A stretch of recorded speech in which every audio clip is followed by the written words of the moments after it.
I came home one afternoon, groceries in hand, ready to unwind after a long day. As I rolled my suitcase behind me, dragging it through the driveway, something caught my eye that stopped me dead in my tracks. There, right in front of me, hanging from my driveway gate, was a bright orange sign. Saw access suspended by HOA order. Saw my stomach dropped. The gate, padlocked shut. And standing across the street, arms crossed, wearing those big, ridiculous sunglasses, was Karen. You know, the kind of woman who thinks she's got all the answers. The kind of person who has to control every detail of everyone else's life.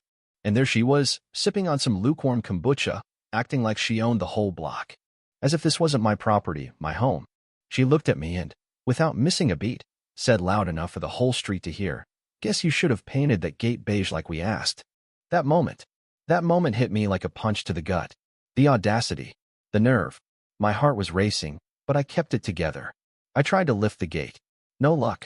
That padlock was industrial, military grade. It wasn't something you could just pick or break. It was like someone had sealed me out of my own life. And I wasn't even gone for 30 minutes. I'd just gone out to pick up some groceries, milk, eggs, the kind of dog food our 3 golden retrievers love. Just a quick trip to the store. But in that half hour, Karen had somehow managed to gather a sketchy maintenance crew, slap a violation tag on the gate, and lock me out like I wasn't even supposed to be here. She didn't even knock, didn't leave a note, didn't text. Just watched me from across the street like it was some kind of neighborhood drama. It was infuriating.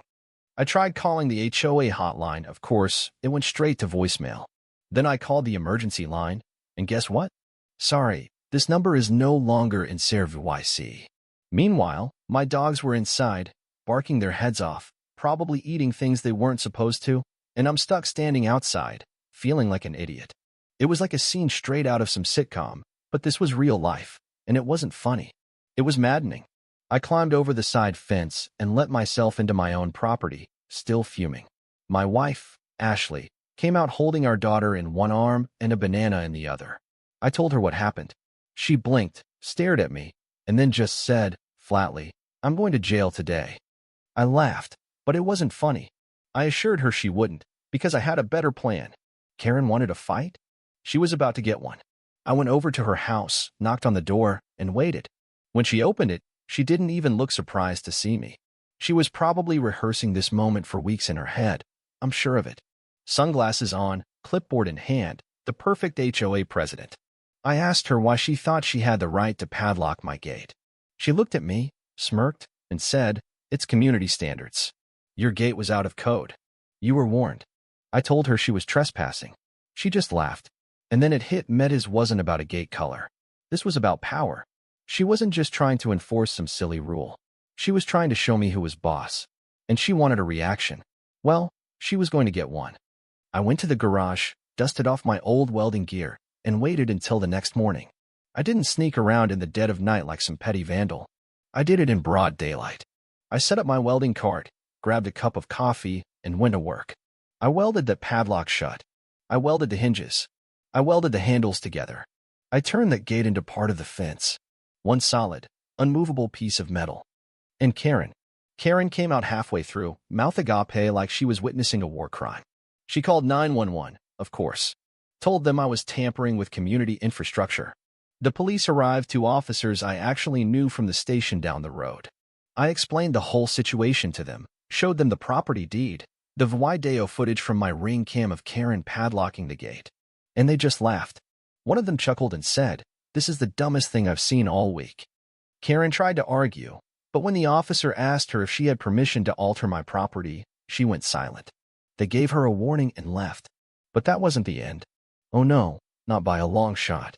Because while Karen was standing there, still trying to wrap her head around the fact that she wasn't in control anymore, I wasn't done. I called the fire marshal. You know, the same one I had from last year's Christmas light complaint? Yeah, I had his number. And I wasn't calling him as a homeowner. I was calling him as a certified fire safety consultant. I wasn't just retaliating. No, I was building a case. One spark at a time. The fire marshal showed up, inspected the gate, took pictures, and then said, "We'll be talking to the HOA about this." Karen didn't even know what was coming.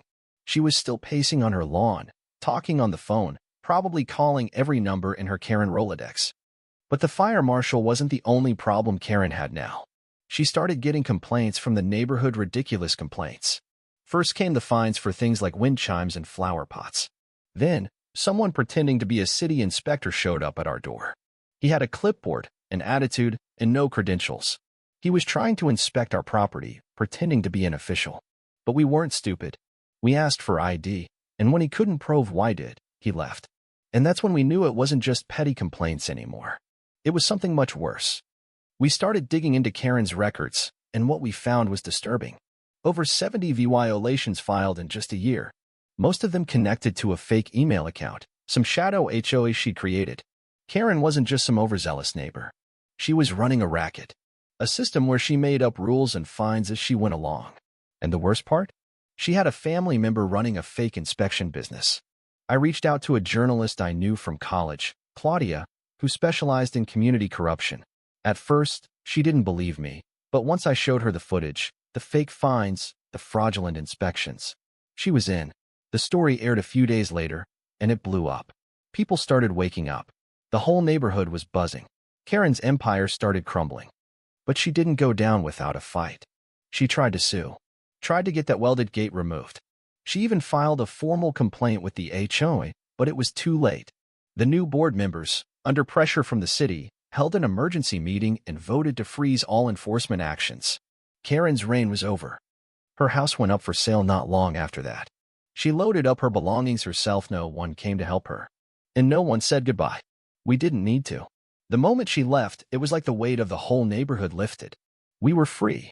The new HOA board took over, and life started to go back to normal. No more fines for ridiculous things. No more inspecting yards for violations. It was the kind of peace we hadn't felt in a long time. The neighborhood started coming together. People were laughing. They were talking. And they weren't afraid anymore. But here's the thing: what started with a padlocked gate, what seemed like such a small thing, it turned into something bigger. It turned into a movement. A symbol of power, of control, and of breaking free from something that had been suffocating us. Karen's attempt to lock us out? It became the thing that unlocked our strength. Now, every time I pass that welded gate, I remember everything it represents. It's not just a gate anymore. It's a reminder that you can't let people lock you in. And if someone tries, well, sometimes you need to weld it shut. For good. So what do you think? Was I justified in my actions? Was Karen really just a power-hungry neighbor? Or did we all overreact? Drop your thoughts in the comments below. I want to hear what you think about standing up to authority when it goes too far. Did I go too far? Or was it finally time someone stood up to her? Let's talk about it.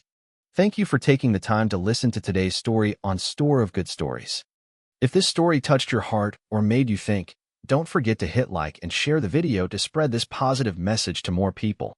And if this is your first time here, make sure to subscribe and turn on the notification bell so you won't miss any of the meaningful stories we share every week.